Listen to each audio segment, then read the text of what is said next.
Good morning, Starshine. This is Smadar from Song of Stones.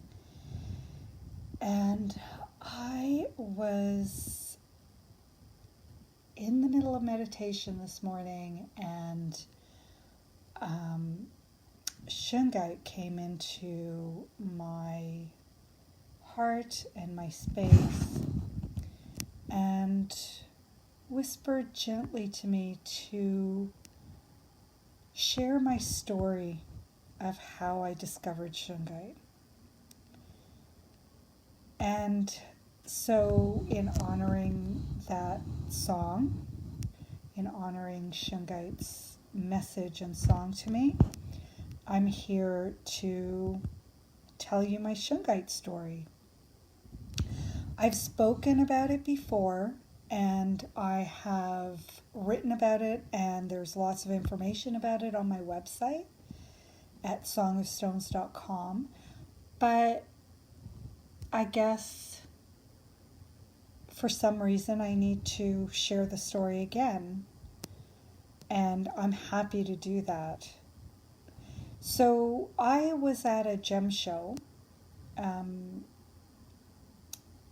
local gem show, and I'm a sensitive soul, as many of you are, very highly sensitive to the swirl of energies, people's emotions, world situations. It all comes to me deeply, like in my body, in my heart. And I know that a lot of us, especially the ones that are here, probably all of you, feel it in some way or another.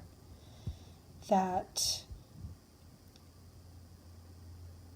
empathic thing where the whole world is living in our body and we're experiencing it all on a very visceral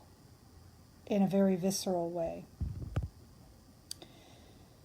So while I was at this gem show, I just had this pull. It was almost like somebody was dragging me to this one booth. Shungite it was. This was way before anybody ever heard of Shungite. Now everybody knows what Shungite is, but this was at the beginning. This was when it was first coming into our consciousness. So I had this invisible being or this magnetic force pulling me to this Shungite booth. And I was just so drawn to this stone, and I kept asking questions about it, and I was holding it, and I was fascinated and intrigued by it. Some part of me knew the magic that was there, and even though I my mind had never heard of it, and so I said thank you to the man that was showing his Shungite, and went on about my business at the show. There was a lot there. There were many, many gorgeous, beautiful stone beings there, but I just kept getting pulled back to this booth, to this Shungite. It just, nothing else mattered to me at the show after meeting Shungite. It was just so powerful. So I purchased a stone, and it was expensive, and this person was not wholesaling it, so I wasn't able to get any wholesale for myself or for you guys at that point. But it didn't matter. I had to have the stone. So I brought it home, and I sat down with it away from the crowds and the busyness of the day, and I just felt this vortex of energy swirling through my body. And it was so powerful. It was almost like it was a tornado cleansing my body of any toxic energies that were there. And it was a sphere, I should mention that. The stone I had was a sphere. And there's something about Shungite in sphere form. And I'm not knocking any other manifestation of Shungite, because as you can see, I have all of them and I love all of them. I love it in its raw form. This is a raw piece here. This one. And I was going to show you that this one, I don't know, it's for some reason my hands aren't getting black from this one at the moment. I did want to show you a jar of Shungite. I'll grab it for a moment. These are there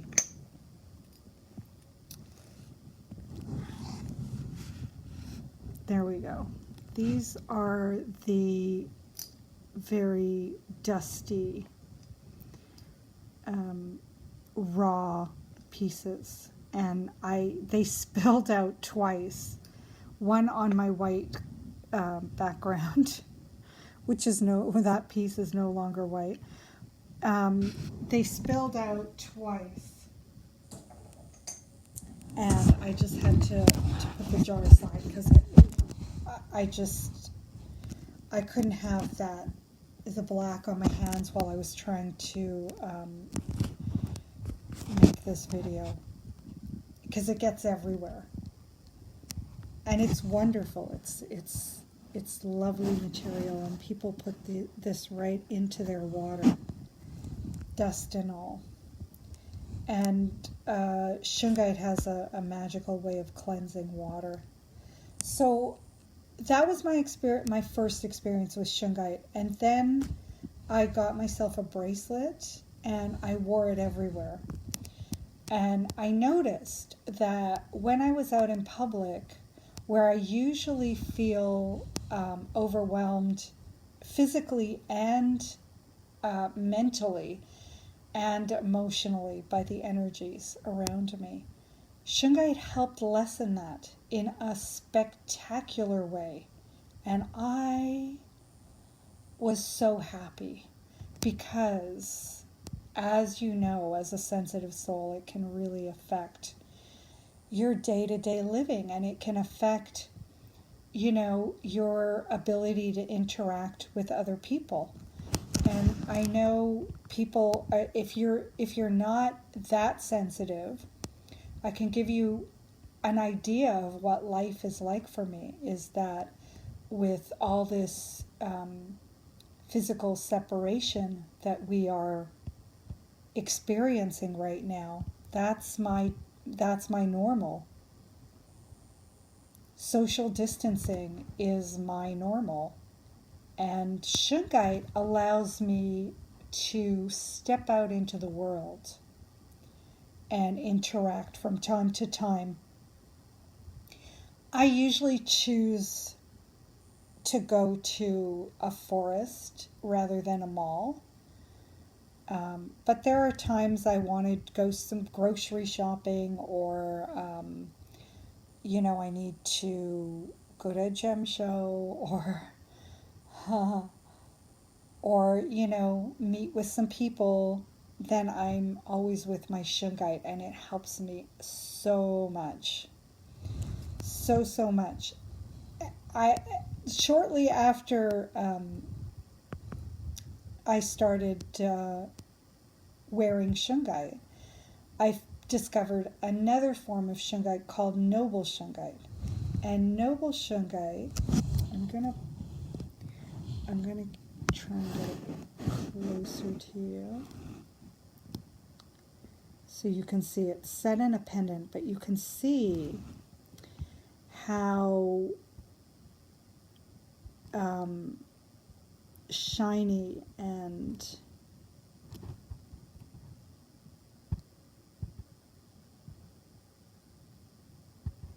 beautiful and metallic looking this is. That is noble shungite, and that is set. That nothing is done to it. It's not polished. It is as it is. It has a higher concentration of carbon.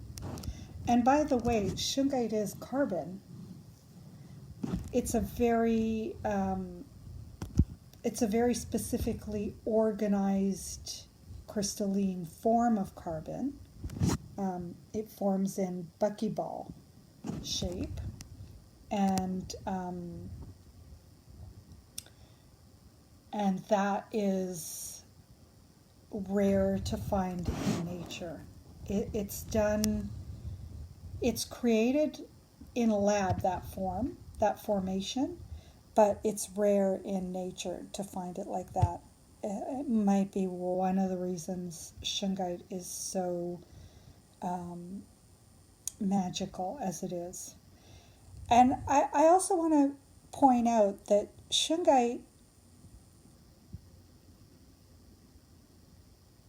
is a carbon, and a carbon is a natural filter. And I often tell people to look at the physical characteristics of the stone, and they will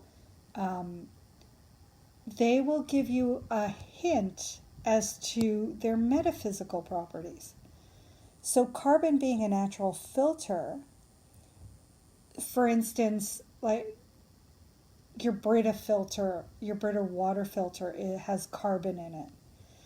And that is what helps filter out all the toxins.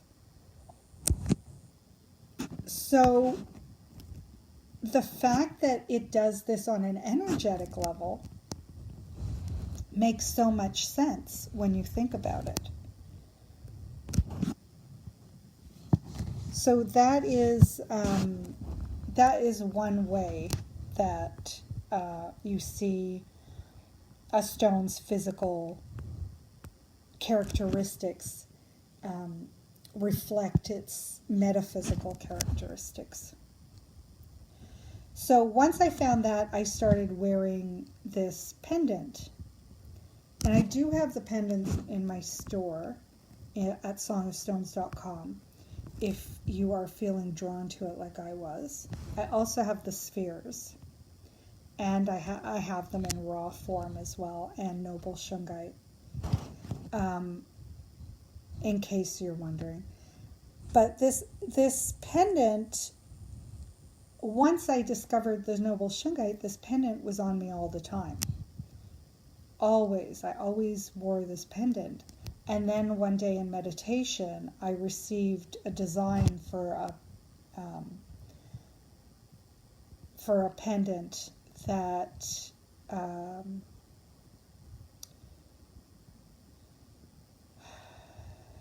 I really don't know how to explain this, but I will try. It's a design for a pendant that I wore in a past life, in an ancient civilization, in a beautiful, I want to say temple because it's the closest word that I have to it, but it wasn't really a temple. It was more like a sanctuary. And I was given this design, and I found somebody to make it for me, and it happened so easily and effortlessly and synchronistically, and things don't always happen that way for me. So usually it's like a lot of searching. So this was, I felt like it was divinely orchestrated and guided, and the fact that it came, through in a meditation was just was just so meaningful, and the past life connection and all of it. So I had my jeweler make this. We used noble shungite. I also wanted to use, not I wanted, I was guided to use um, different forms of carbon. So there's a Herkimer diamond on the right side. It's a Herkimer diamond. And Herkimer diamonds are included with bits of carbon. And then on the other side, I tried to find raw carbon, and it was a bit challenging. So I settled on Herkimer because it was just so perfect after I realized it couldn't be more perfect. And then petroleum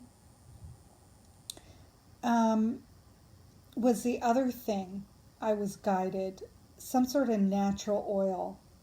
And this crystal on the left is quartz with golden oil inclusion.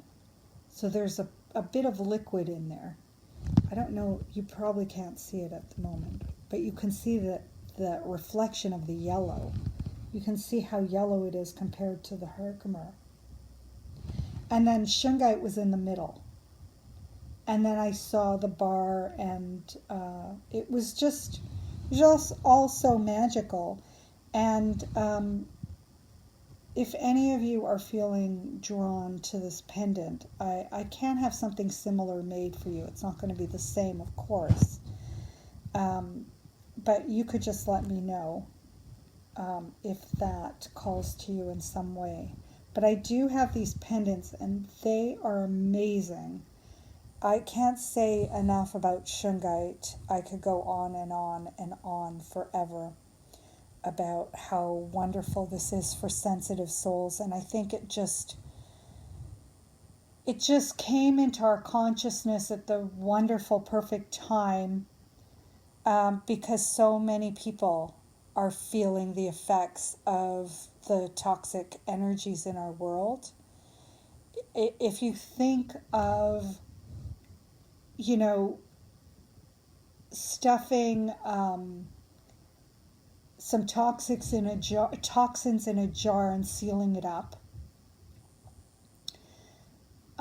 that's kind of what's happening in our atmosphere. We're filling it up with toxins, and we're inside of it.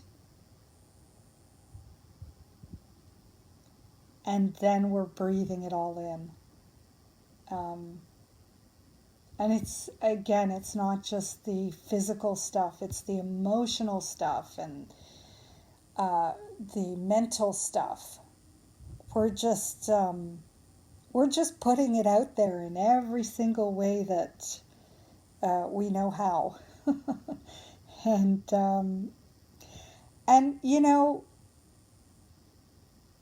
as easily as we can fill our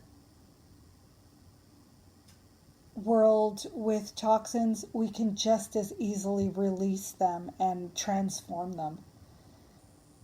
I know a lot of people are feeling very, especially the sensitive ones. I know we're feeling very helpless and frustrated and angry and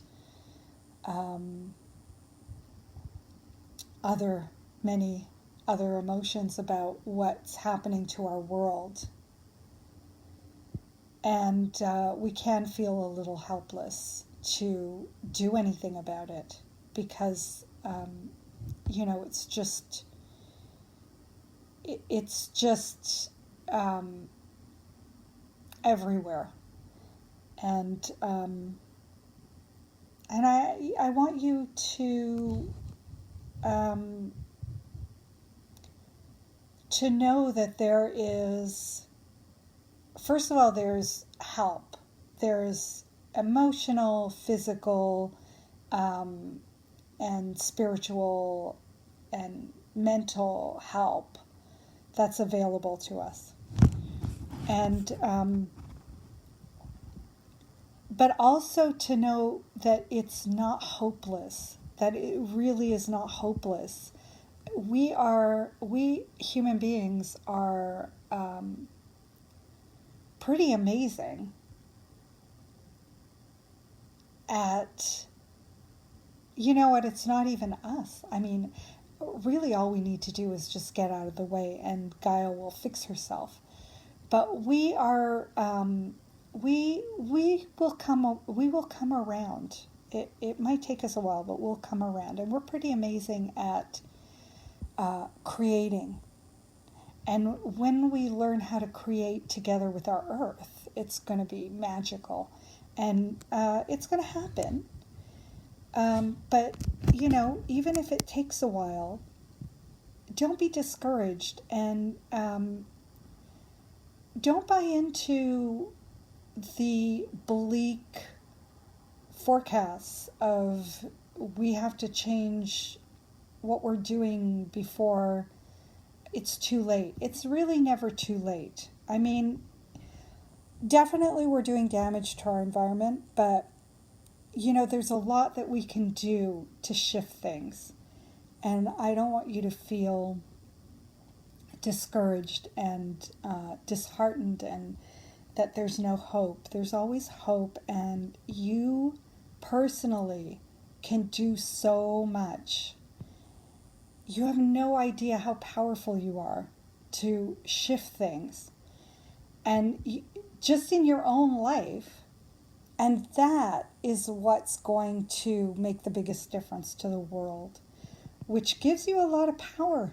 It gives you a lot of power. Because you can't change the world on your own, but you can shift things in your life. And the amazing thing is that by shifting things in your own personal life, you actually are changing the world. It's one of those spiritual dichotomy things that will have your head spinning a little bit if you think about it too much. So just know that you are very powerful, there's a lot that you can do. And if you choose to, it's not going to be an easy thing. I'm not going to tell you it's easy. It's not easy to make such dramatic and drastic put together. Dramatic, that's the word I just got. Felt like a slip of the tongue, but maybe it wasn't.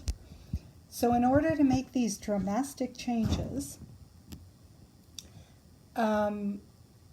it does take a bit of a commitment, a lot of a commitment. And it's not easy, and that's why people aren't making those changes. You know. But that's another story. I'm happy to talk to you guys about this more in depth another time, and just reach out to me. We can always set something up. Because I've made a lot of changes to my life, and I've seen the magical outcome. And one of the things that I do is to guide other sensitive souls to make little shifts in their life that can make dramatic changes in their life. So reach out to me if you feel you want more information about that. But I just came here today. I didn't know I was going to be talking about all this stuff. I just was guided to show you my Shungite and to share my Shungite story. So that is my Shungite story. You can get in touch with me and find some Shungite at songofstones.com. And in the meantime, I am sending you lots and lots of love. Lots of crystal love coming your way. Just open up and receive. That's all you got to do. It's all coming to you. So have a magical, magical day. And stay hopeful.